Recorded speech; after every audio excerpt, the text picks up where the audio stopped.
Boa noite, vamos orar. Estamos de retorno aos nossos estudos da série psicológica de Joana de Ângeles e do Livro dos Espíritos. Meia hora de estudo para cada livro.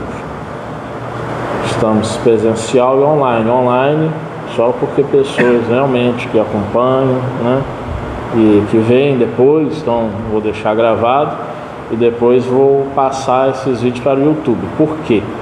Porque a Meta, a empresa Meta colocou que os vídeos agora, as lives do Facebook, depois de 30 dias, a partir de junho, serão retirados. Então, para a gente já ir evitando qualquer problema de perder o vídeo, eu tenho salvo os vídeos e feito o upload, para o YouTube.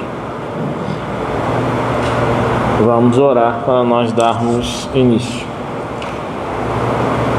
Senhor Deus, estamos agradecidos por mais este momento de retorno aos estudos e a reabertura desta atividade em nosso grupo Espírita Semeadores da Paz, que são as palestras públicas. Que o Senhor nos abençoe e que possamos estar ligados, Senhor, sintonizados com os Espíritos bondosos que também vêm nos assistir e nos inspirar neste momento. E que esse influxo espiritual aqui sentido possa seguir adiante para todos os encarnados que frequentam o nosso grupo, os que não puderam hoje estar nos estudos conosco, e também extensivo a todos os seus familiares, tanto quanto de nós aqui presentes. Assim seja. Então vamos ao primeiro estudo, que é do livro Autodescobrimento, do Espírito Joana de Ângeles, na psicografia do médium Divaldo Pereira Franco. E vamos iniciar este 6º volume da série psicológica, Joana de Ângeles. Vamos estudar devagar, lendo alguns parágrafos, parando, comentando, para que a gente possa estar realizando, o nosso trabalho de conhecer, para que a gente possa mudar interiormente. Então, Joana de Ângeles coloca a introdução seguinte: autodescobrimento, uma busca interior. Muito antes da valiosa contribuição dos psiquiatras e psicólogos humanistas e transpessoais, quais Kübler-Ross, Grof, Raymond Moody Jr., Maslow, Tarty, Viktor Frankl, Coleman e outros, que colocaram a alma como base dos fenômenos humanos, a psicologia espírita demonstrou que, sem uma visão espiritual da existência física, a própria vida permaneceria sem sentido ou significado. O reducionismo em psicologia torna o ser humano um amontoado de células sob o comando do sistema nervoso central, vitimado pelos fatores da hereditariedade e pelos caprichos aberrantes do acaso. A saúde e a doença, a felicidade e a desdita, a genialidade e as patologias mentais limitadoras e cruéis não passam de ocorrências estúpidas da eventualidade genética. Assim considerado, o ser humano começaria na concepção e anular-se-ia na morte, um período muito breve para o trabalho que a natureza aplicou mais de 2 bilhões de anos, aglutinando e aprimorando moléculas que se transformaram em um código biológico fatalista. Por outro lado, a engenharia genética atual, aliando-se à biologia molecular, começa a detectar a energia como fator causal para a construção do indivíduo, que passa a ser herdeiro de si mesmo nos avançados processos das experiências da evolução. Os conceitos materialistas, desse modo, aferrados ao mecanismo fatalista, cedem lugar a uma concepção espiritualista para a criatura humana, libertando-a das paixões animais e dos atavismos que ainda lhes são predominantes. Inegavelmente, Freud e Jung ensejaram uma visão mais profunda do ser humano com a descoberta e estudo do inconsciente, assim como dos arquétipos, respectivamente, que permitiram a diversos de seus discípulos penetrarem a sonda da investigação nos alicerces da mente, constatando a realidade do espírito, como explicação para os comportamentos variados dos diferentes indivíduos que, procedentes da mesma árvore genética, apresentam-se fisiológica e psicologicamente opostos, bem e mal dotados, com equipamentos de saúde e de desconcerto. Não nos atrevemos a negar os fatores hereditários, sociais e familiares na formação da personalidade da criança. No entanto, adimos que eles decorrem de necessidades da evolução que impõem a reencarnação no lugar adequado, entre aqueles que propiciam os recursos compatíveis para o trabalho de autoiluminação, de crescimento interior. O lar exerce, sem qualquer dúvida, como ocorre com o ambiente social, significativa influência no ser, cujo ônus será o equilíbrio ou a desordem moral, a harmonia física ou psíquica correspondente ao estágio evolutivo no qual se encontra. A necessidade, portanto, do autodescobrimento em uma panorâmica racional torna-se inadiável a fim de favorecer a recuperação quando em estado de desarmonia ou o crescimento se portador de valores intrínsecos latentes.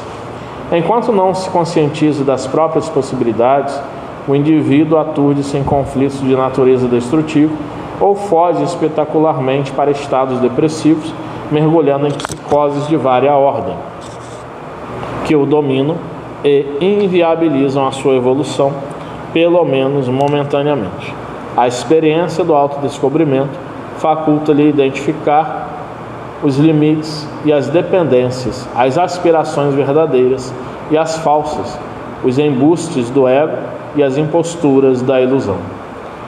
Remanesce-lhe no comportamento, como herança dos patamares já vencidos pela evolução, a dualidade do negativismo e do positivismo diante das decisões a tomar.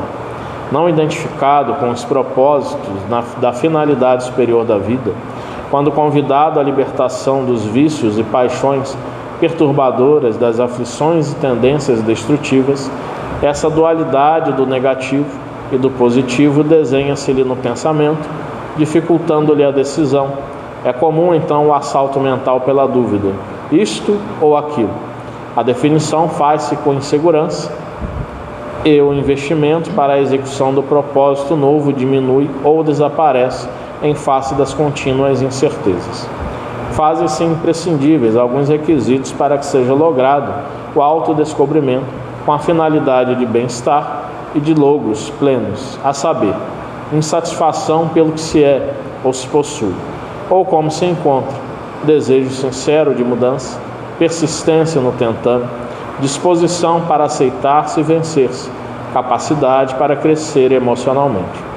Porque se desconhece, vitimado por heranças ancestrais de outras reencarnações, de castrações domésticas, de fobias que prevalecem da infância, pela falta de amadurecimento psicológico e outros, o indivíduo permanece fragilizado, suscetível aos estímulos negativos por falta da autoestima, do autorrespeito, dominado pelos complexos de inferioridade e pela timidez, refugiando-se na insegurança e padecendo aflições perfeitamente superáveis que lhe cumpre ultrapassar mediante cuidadoso programa de discernimento dos objetivos da vida e pelo empenho em vivenciá-lo. Inadvertidamente ou por comodidade, a maioria das pessoas aceita e submete-se ao que poderia mudar a benefício próprio, autopunindo-se e acreditando merecer o sofrimento e a infelicidade com que se vê abraço, quando o propósito da divindade para com as suas criaturas é a plenitude, é a perfeição. Dominado pela conduta infantil dos prêmios e dos castigos, o indivíduo não amadurece o eu profundo, continuando sob o jugo dos caprichos do ego, confundindo resignação com indiferença pela própria realização espiritual. A resignação deve ser um estado de aceitação da ocorrência, dor sem revolta, porém atuando para erradicá-la. Liberando-se das imagens errôneas a respeito da vida, o ser deve assumir a realidade do processo da evolução e vencer-se, superando os fatores de perturbação e de destruição. Ao apresentarmos o nosso livro aos interessados na decifração de si mesmos, tentamos colocar pontes entre os mecanismos das psicologias humanista e transpessoal com a doutrina espírita, que as ilumina e completa, assim cooperando de alguma forma com aqueles que se empenham na busca interior, no autodescobrimento. Não nos facultemos a ilusão de considerar o nosso trabalho mais do que um simples ensaio sobre o assunto, com um elenco amplo de temas coligidos no pensamento dos eméritos estudiosos da alma e com a nossa contribuição pessoal. Uma fagulha pode atear um incêndio. Um fascículo de luz abre brecha na treva. Uma gota de bálsamo suaviza a aflição. Uma palavra sábia guia uma vida. Um gesto de amor inspira esperança e doa paz. Esta é uma pequena contribuição que dirigimos aos que sinceramente se buscam, tendo Jesus como modelo e terapeuta superior para os problemas do corpo, da mente e do espírito. Rogando escusas pela sua singeleza, permanecemos confiantes nos resultados felizes daqueles que tentarem o autodescobrimento, avançando em paz. Salvador, 30 de novembro de 1994, Joana de Ângeles. Eu li toda a apresentação, nem li parágrafos diversos. E aí, Ana Cristina, o que tem para nós? Você estava aí grifando?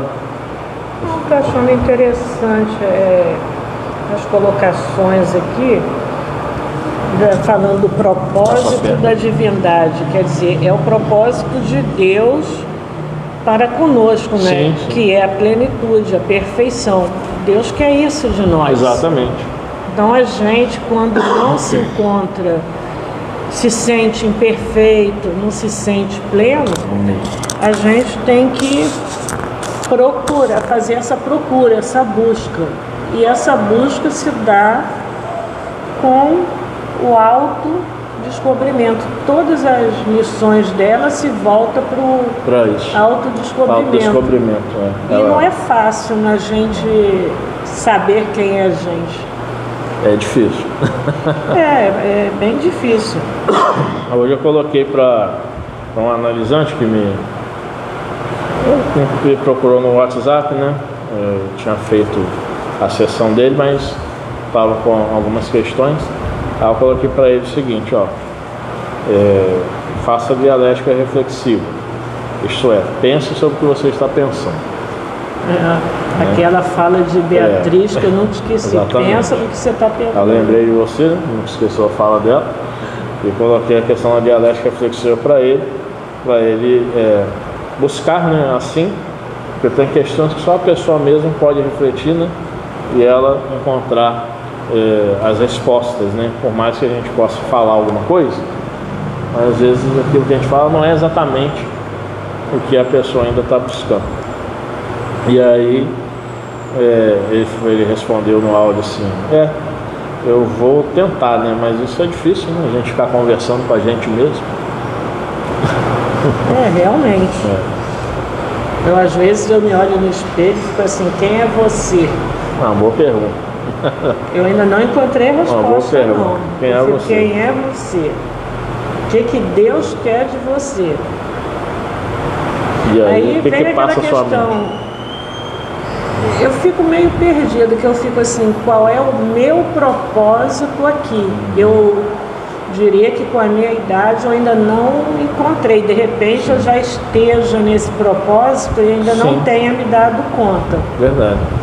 Questão de propósito eu vejo muito assim, propósito. O que Deus quer de mim? Você está falando de um propósito a nível espiritual, né? Aí muita gente quando fala propósito acaba tanto no nível espiritual, claro, que realização profissional não deixa de estar ligado, né? a uma paz de espírito, a um propósito. Mas muita gente coloca propósito. Aí,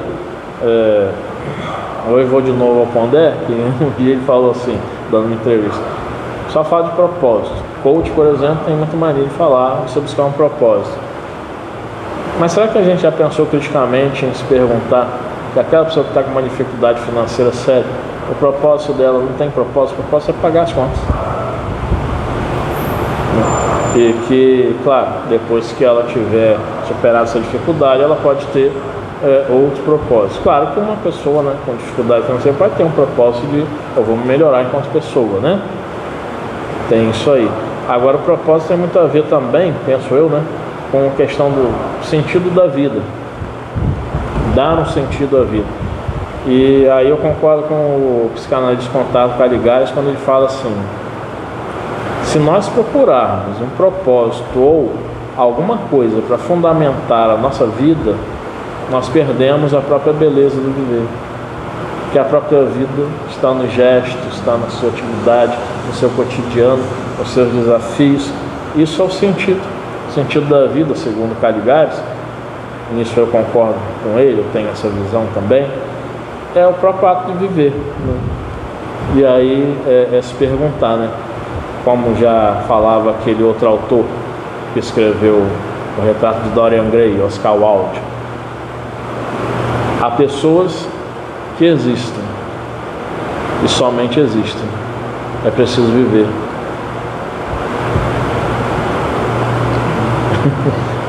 Elas estão ali, Compliquei, mas não. É um pouquinho só. Estou tentando entender esse... Quer dizer, esse viver. Esse viver seria o quê? Porque viver, se a gente parar para analisar, a partir do momento que você não está morto, você está vivendo. Está vivendo, com certeza. Mas isso o que seria esse viver? É viver para Deus? É viver para a família? Aí entra naquela questão, viver para um propósito. Não é viver para um propósito, é simplesmente o viver que eu falo é o fato de viver mesmo. Viver, por exemplo, a cada dia nós temos nossos propósitos, né? Seria um objetivo? Esse propósito poderia ser substituído por objetivo? Sim, sim. O objetivo é a meta, né? A linguagem é muito falada, a meta. Vamos alcançar a meta. É a linguagem que eu acho muito de vendedor, né? Vamos atingir a meta. Se a meta não atingir, multiplica. Faz isso. E aí eu vejo assim, que a cada dia nós temos propósitos, né? Eu tenho, por exemplo, o hábito de anotar na agenda, né? Na noite anterior ao outro dia, as atividades que eu vou fazer. Então, de hoje à noite eu vou anotar as atividades para amanhã.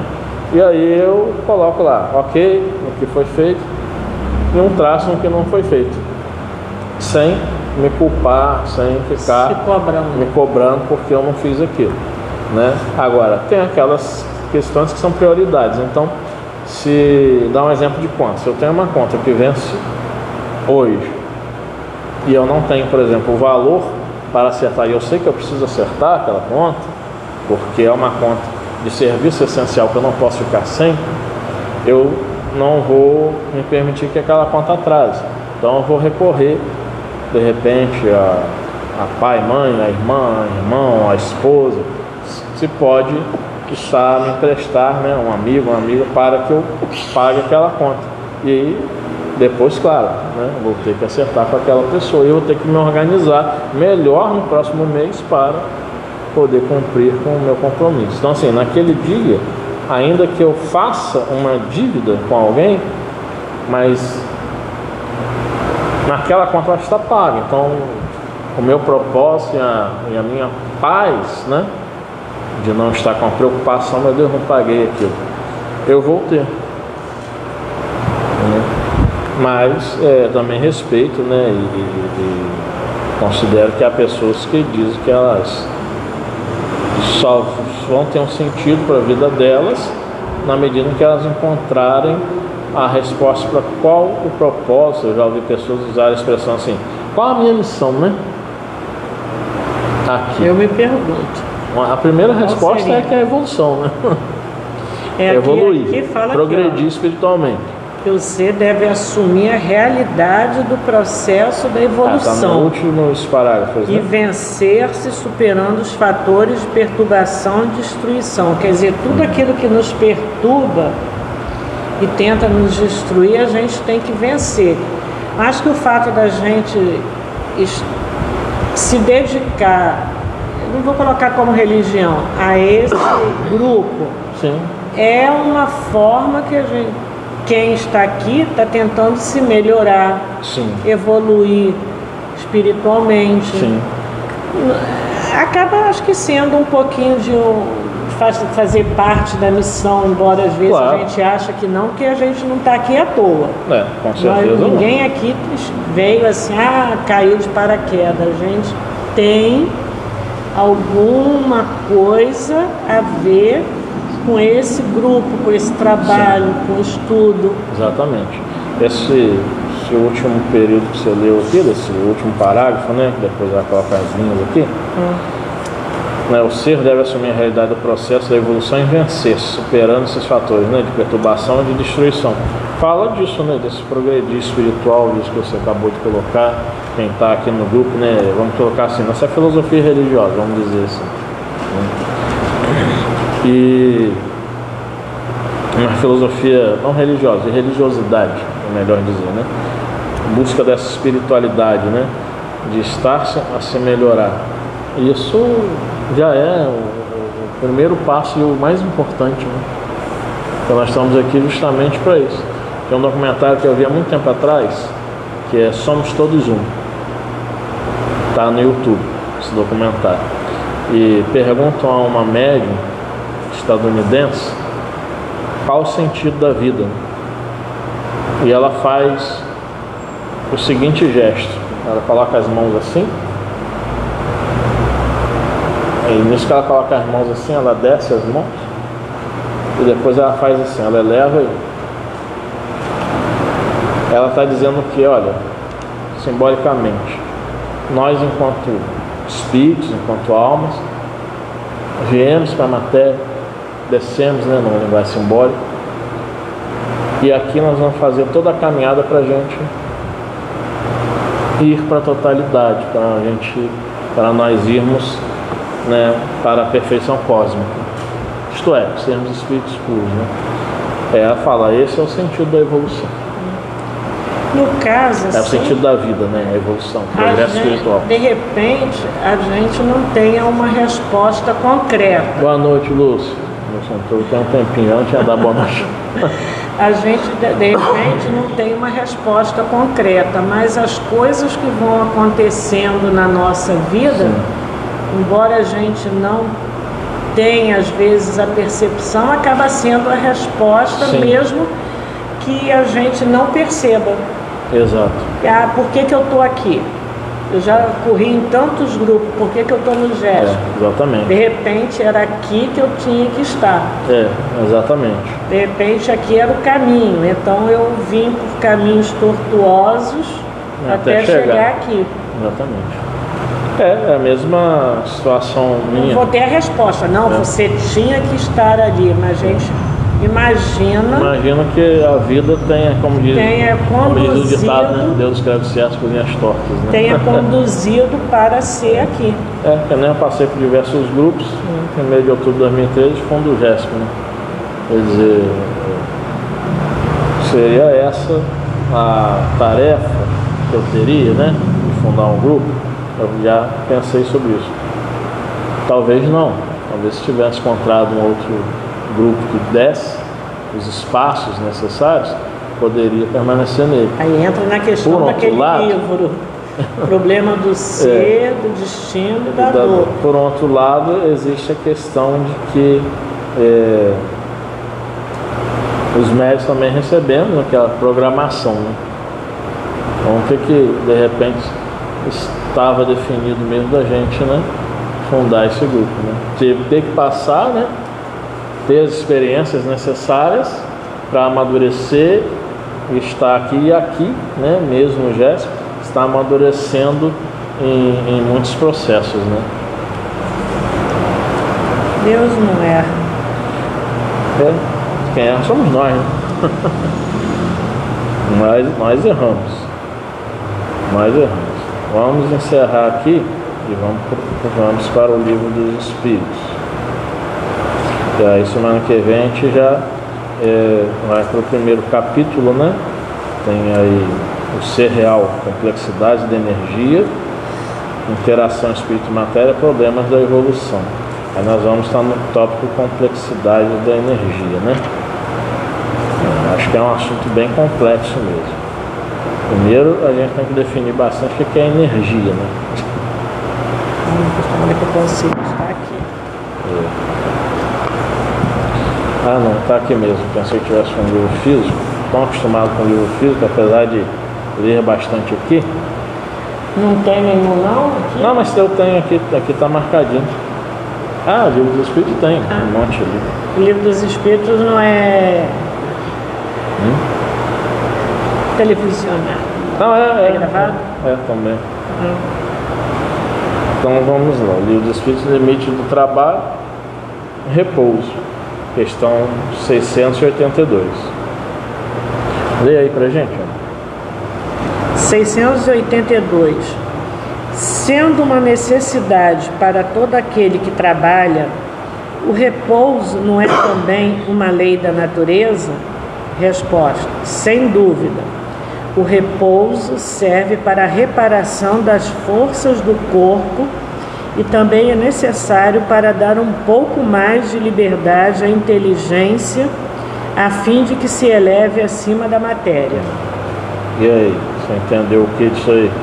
Quer falar algo, comentar? Eu acredito que o repouso é necessário para o corpo, porque nós aqui, o corpo físico, ele cansa. Muito. E tem as preocupações, então ele precisa de restaurar as forças dele em algum momento. Sim. Tanto fisicamente quanto espiritualmente. Sim. Aqui é interessante me chamar a atenção que fala, né, no final do período aí, é necessário para dar um pouco mais de liberdade à inteligência, a fim de que se eleve acima da matéria. Espiritual, né? Pensar, né, nas coisas espirituais, né? Fazer, quem tem a sua religião, né, fazer os exercícios espirituais que a sua religião coloca. Nós espíritas, por exemplo, né, fazemos uma leitura meditativa do Evangelho, né, segundo o Espiritismo, né? Até porque o cansaço físico, ele acaba influenciando no mental, Sim, né? exatamente. Aí por isso tem essa, quando a pessoa está no extremo do cansaço, tem o burnout, né? Burnout, síndrome de burnout, Síndrome que é de burnout. a exaustão física e mental, que a pessoa está além do limite Além do limite. que ela Suporte. suporta. Né?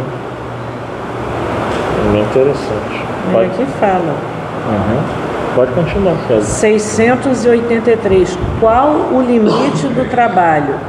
O das forças. Em suma, a esse respeito, Deus deixa inteiramente livre o homem. Essa questão de deixar inteiramente livre é complicado, né? É porque as pessoas confundem, né?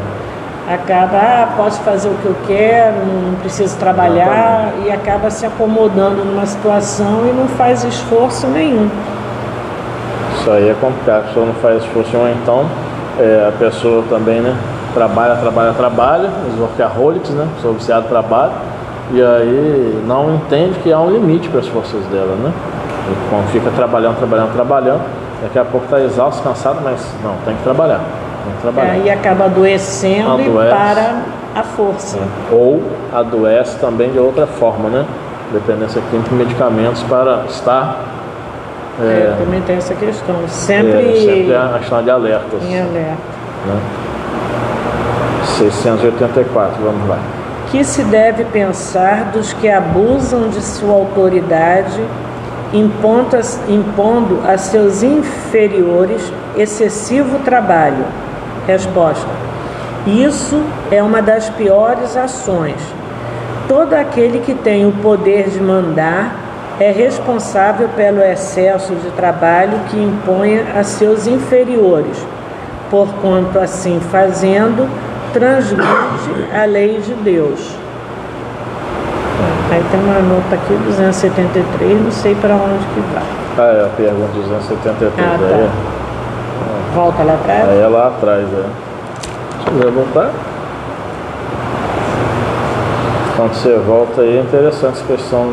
A gente vê que hoje a legislação tá muito. Ela é, né? Muito protetora do trabalhador, né? Nesse sentido, né? De não ter excesso. Aí aqui, 273. Será possível que um homem de raça civilizada reencarne por expiação numa raça de selvagens? Mas depende do gênero da expiação. Um senhor que tenha sido de grande crueldade para os seus escravos poderá, por sua vez, tornar-se escravo e sofrer os maus tratos que infligiu a seus semelhantes. Um que em certa época exerceu o mando pode, em nova existência, ter que obedecer aos que se curvaram ante a sua vontade. Ser-lhe-á isso uma expiação que Deus lhe imponha, se ele abusou do seu poder. Também um bom espírito pode querer reencarnar no seio daquelas raças, ocupando posição influente para fazê-las progredir. Em tal caso, desempenha uma missão. Uma missão. O pessoal pode ficar assim com essa linguagem Kardec da época, né? Raça, mas não existe raça e tal. Esse é um conceito muito complexo, né? Porque os estudos falam assim, raça no sentido biológico não tem, mas raça no sentido de um conceito social, isso é considerado. Então é muito um conceito complexo, não vamos entrar aqui assim, mas falar, gente, Kardec falava raça inferior, era o contexto histórico da época que ele viveu. A gente não pode, Tinha tanto mimimi como tem agora. Repetindo, a gente não pode ser anacrônico e colocar um conceito de raça social. Kardec não falou isso. Na época dele, ele não pode colocar um conceito de agora na época dele. Isso é anacronismo, né? Nós não podemos colocar isso. Por isso que na live que eu fiz com o Renildo Júnior, um colega que me entrevistou, né, no programa da TV Barcelos, Caminhos do Infinito, quando perguntou assim, Kardec era racista, eu falei, nós vamos responder com um retumbante não. Enquanto muitos espíritos dizem que sim, Kardec era racista, há textos que, né, claro, levam a isso, mas nós não podemos esquecer de que o que hoje é chamado pseudociência, que era a frenologia, né, que media a face e dizia então que sua personalidade era de uma criminosa ou não, se era uma pessoa boa ou não, e se colocou que isso é uma pseudociência. E Kardec chegou a escrever um texto na Revista Espírita sobre isso, frenologia espírita, né? Mas é uma pseudociência, não é uma ciência. Inclusive foi usado até para as questões, se eu não estou enganado, influenciou um pouco as questões do nazismo, alguma coisa assim. Então, por isso nós vamos dizer então que Kardec é um viés nazista. São questões que nós temos que tomar cuidado, né, para não chegar nesses mimimis aí. Barulho de bombeiro aqui. Vai estar lá. Foi lá embora. É um ônibus. Porque tinha um ônibus vindo para cá.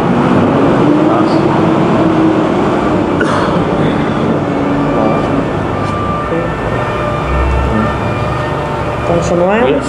Sim, agora é interessante quando fala assim, é interessante que os espíritos responderam, né? Nessa questão 273. Poderá aquele que, né? Poderá reencarnar. Eles não estão dizendo que vai reencarnar, tem que tomar um cuidado com isso, né? Poderá reencarnar numa posição nada é taxativo, de né? Nada é né? absoluto. Vai depender, é aquela questão, cada caso é um caso.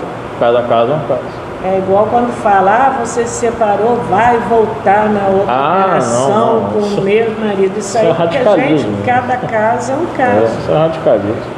Se os dois no mundo espiritual, né, perceberem que, olha, precisamos buscar aí uma harmonia, um reajustamento, cada um sentir em si isso, vai ser, mas não é taxativo, né? É taxativo. Nem pode prever isso não. É a mesma coisa, tem pessoas que desencarnam de forma violenta, leva anos, às vezes séculos, para poder tomar consciência e vir a reencarnar. E tem pessoas que vai imediatamente. Exatamente. Então não é, quanto tempo leva, vai depender. Não tem tempo. Não existe tem tempo. Intervalo entre as encarnações é de algumas horas, como de milênios, né? Não tem um tempo definido, né? Não há isso, né? Então pode continuar, se quiser. 685. Tem o homem o direito de repousar na velhice? Sim, que a nada é obrigado, senão de acordo com as suas forças. Letra A. Mas que há de fazer o velho que precisa trabalhar para viver e não pode? O forte deve trabalhar para o fraco. Não tendo este família, a sociedade deve fazer às vezes desta. É a lei de caridade. Deveria, né? Então, hoje sim, nós temos a questão, né, da família e tal, deveria, realmente, a questão familiar. Mas nós temos hoje uma coisa no século XXI que não havia, nem no século XIX e nem no século XX, né? Dentro do Censo de Referência e Assistência Social, os CRAS, né? Que a Bia até fala assim, a pessoa chega lá e fica pedindo o que é a LOAS. Não, a LOAS é a Lei Orgânica de Assistência Social. Eu posso imprimir e te dar, né? Esses dias eu estava até brincando assim, Bia, eu quero a LOAS.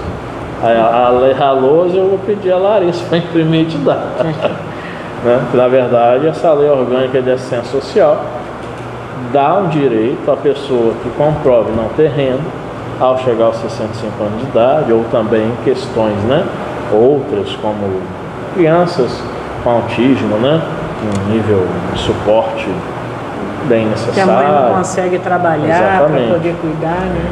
Aí dá um direito ao BPC, o benefício de prestação continuada, que é regido pela LOAS, pela Lei Orgânica de Assistência Social. Então, hoje já há, assim, o Estado cumprindo esse dever, né? O problema é que, às vezes, aquela expressão inglesa, né, do welfare state, o Estado de bem-estar social, como Ronald Reagan fez nos Estados Unidos, e que a Europa tem muito. Esse welfare state, isso é, estado de bem-estar social, onde muitas vezes o Estado se incha muito, né, para poder manter pessoas que estão sem trabalhar. E aí é preciso ver programas em que haja esse processo de auxílio do governo, mas também programas para que essas pessoas tenham incentivo à inserção no mercado de trabalho, para não haver as acomodações que podem ser até em número menor, pode até ser, ou não sei, eu não tenho essa estatística, mas, por exemplo, quando na época do presidente Bolsonaro, ele liberou o auxílio emergencial, na época da pandemia, teve um cara que é vizinho, que estava conversando comigo num hortifruti que eu fui comprar umas verduras e legumes, e ele disse assim, acabou o auxílio emergencial, Lula tirou. Eu falei, rapaz, Lula entrou bem depois disso aí, não? Isso aí vamos falar a verdade. Agora, você acha que o Bolsonaro ia manter isso aí? Não, mas depois ele tirou também. Eu falei, rapaz, ele manteve, olha o nome, auxílio emergencial. Era para uma emergência, Era para uma emergência. Aí ele falou assim, agora eu vou ter que voltar a trabalhar. Eu trabalhava embarcado, falei, você trabalha embarcado? E precisava daquilo? Aí ele falou assim, não, eu estava desempregado na época. Aí ele falou, você estava desempregado, mas o seu contrato terminou e você recebeu alguma coisa? Você estava no contrato com o empreiteiro. Quando o contrato terminou, você teve seus direitos. Ele tive. Então você não precisava nem do auxílio emergencial, né? Acaba tirando os direitos daqueles que realmente têm necessidade. E aí ele falou assim, mas aí Bolsonaro, Lula, não importa, me tiraram isso, né? Ele revoltado com Lula ou Bolsonaro, porque tiraram dele uma possibilidade. Aí eu falei assim, rapaz, você ganhava mais de 600 reais, você quer viver com 600 reais? É interessante, a gente acaba entrando em umas situações. Há pouco tempo eu estava vendo um negócio no Instagram de uma pessoa assim, requisitando trabalhadores lá no Nordeste. Aí o rapaz, assim, hoje o velho não é tão velho quanto era antigamente, mas uma pessoa que você vê que tem condições ainda de trabalhar. Ah, mas eu precisava de fazer isso, aquilo, eu não lembro direito o que foi que ele queria. Ah, eu não vou trabalhar não, mas como? O senhor não está desempregado? Não, eu recebo benefício, eu não vou trabalhar um mês se eu recebo sem trabalhar. Então, mentalidade é uma pobre, mentalidade pobre, que aí a gente entra naquela questão, não tem objetivo, não tem um propósito de vida, de tipo assim, eu estou nessa situação, eu quero sair. Eu não é que eu seja contra. Quando começou esses benefícios, há um tempo atrás, o supermercado tinha que não podia vender determinadas coisas, era só alimento, não podia cigarro, bebida alcoólica, era para comida. E se o supermercado vendesse, fosse pego, ele sofria uma sanção. Quer dizer, porque a pessoa que estava ali queria comer, precisava de comida. Então, por que vai comprar bebida alcoólica? Para que vai usar aquele auxílio que seria para comer, para comprar cigarro? Tanto é que era um cartão, aquele cartão de só alimentação, não passava outras coisas, outros produtos. Hoje, aquilo ali, eu tiro assim, por conta daquele auxílio de Bolsonaro, uma vez, na época da pandemia, eu usei muito a minha varanda para fazer oração para o céu. Eu olhava o céu e ficava pedindo a Deus. Aí passava uma pessoa que mora perto lá de casa, que tem uma ruazinha que ali eu falo que é uma comunidadezinha. Passava com a bolsa assim. Aí, Bolsonaro, hoje vai ter churrasco e cerveja. Pelo amor de Deus, não teve nem compreensão do momento que se estava passando. Porque as pessoas que são autônomas, aquilo ali era para a pessoa não passar fome. Exatamente.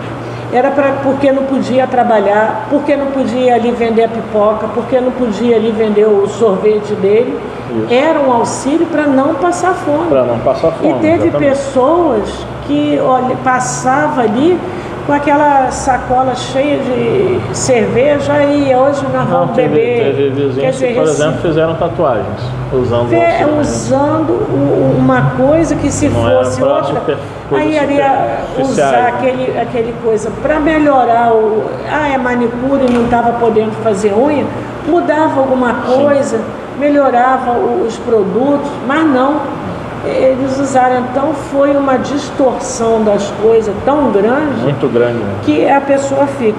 Aí, o que essa pessoa pensa da vida? Não tem propósito, objetivo, não tem nenhum olhar de uma visão de progresso espiritual, porque o que importa é viver o prazer positivo no momento. Viver o momento e não pensa que lá na frente vai faltar. Aí como que se revolta? Porque se acomodaram com a situação de receber sem trabalhar, que é o que muita gente quer. Aí voltando, falando aqui desses idosos, tem muita gente idosa que tem uma gana de, assim, gana não é de ganância, aquela coisa de, não, eu vou trabalhar, eu quero produzir, não quero ficar parado. E se a gente parar para analisar, os idosos de 50, 60 anos hoje, não é o idoso de 50, 60 anos atrás, não. São pessoas que estão plenamente capazes de fazer uma ginástica, tem um negócio. O estatuto do idoso, na verdade, o idoso a partir de 60, né? 50 não é considerado idoso. Hoje em dia, os idosos de 60 estão melhor do que essa geração. Estão fazendo academia, estão tudo, estão correndo, estão produzindo. A geração é a geração que fica mais parada por conta da própria tecnologia, né? Uma vez eu vi que é a geração de ferro, né, que está indo embora. Eu vi essa expressão. Eu me coloco assim, a minha geração está indo embora, porque esses jovens de hoje, só querem saber de fazer esses movimentos aí, GLBTQ, não sei mais o que, gay, e não tem aptidão para o trabalho. Exatamente. Quando vão trabalhar, não sabem enfrentar a luta árdua que é. O não é só luta a luta, não, é a obediência. A obediência. Porque quando você está trabalhando, você tem que ter obediência ao seu superior. Exatamente. E eles não aceitam. Então pega esse serviço, não serve para mim, vai embora. Eu vou falar duas coisas. Não é subserviência, não. É obediência, é diferente. Vou falar duas coisas. Uma primeiro, depois você me lembra, se eu esquecer, você me lembra de me lembrar. Eu falo muito, tá? Não, mas está falando bem. Colocando seus posicionamentos dentro de um assunto, né, que a gente sempre desdobra, né, o livro dos Espíritos também, para os momentos atuais que nós estamos vivendo, né? E o que acontece, Ana Cristina, a questão do programa Bolsa Família, ou antigamente chamado Auxílio Brasil, né? E ele é um programa que muitas pessoas já colocaram para mim, tanto pessoas da ala política da direita quanto pessoas da ala política da esquerda, que era um programa socialista. Eu falei, não, o programa Bolsa Família é um programa baseado na direita liberal, né? No livro Capitalismo e Liberdade, a Milton Friedman, né, um neoliberal, ele coloca o seguinte, que entre se dar um cartão, como você colocou, para uma pessoa e ela ter ali o Estado ter um controle sobre o que ela vai comprar, ele não acha, um liberal não acha isso justo.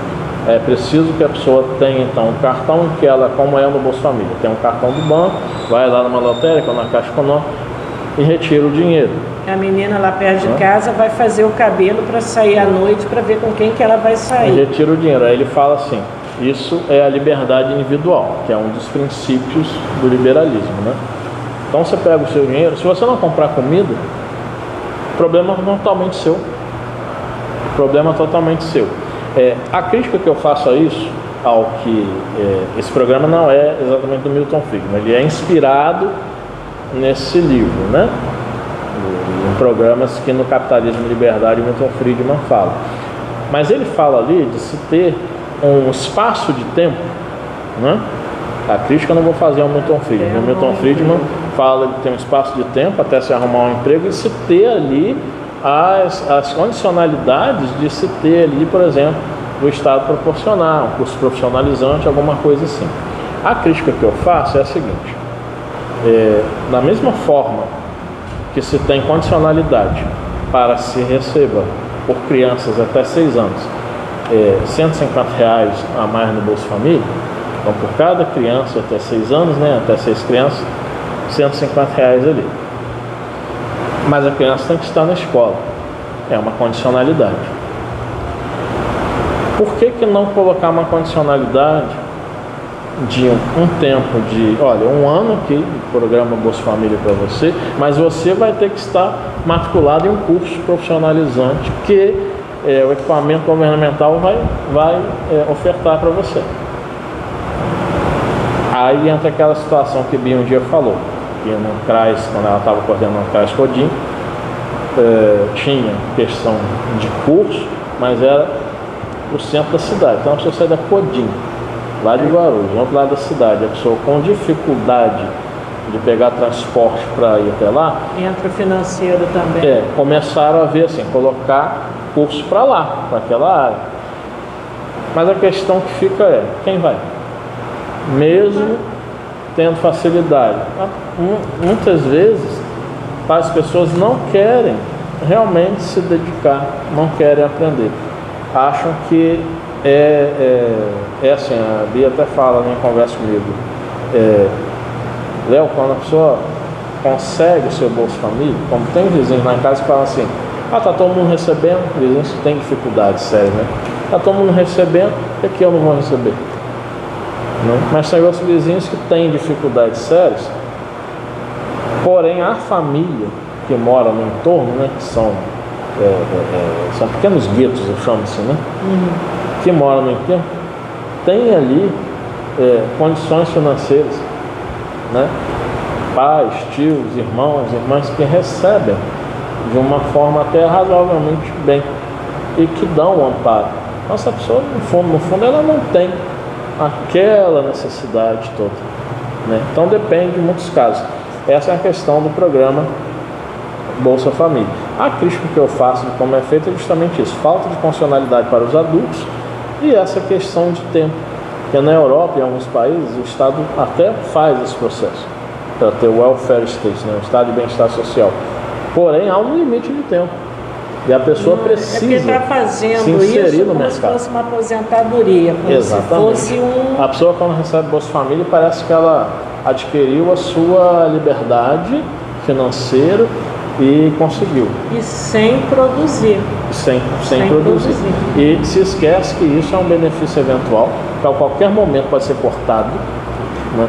E que não é eterno. Mas será que... Por exemplo, agora no início do ano, bloquearam uma porção de opções de Eu sei.